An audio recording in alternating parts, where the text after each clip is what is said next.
The components required for this experiment are ESP32 board, DHT22 sensor, breadboard, connecting wires and connecting cable.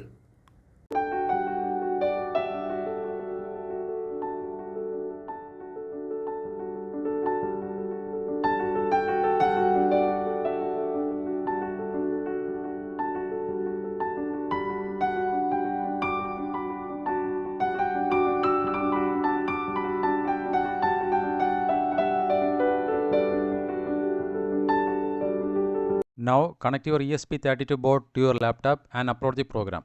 For that, go to this drop down. Here the port will be already selected automatically. Now we need to select the board. Click this edit button.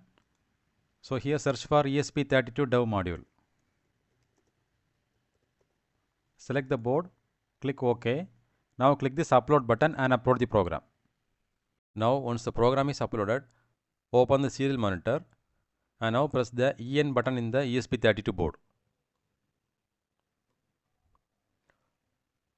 Now you can see the Wi-Fi is connected and we got the IP address. Now copy this IP address and now paste in the web browser.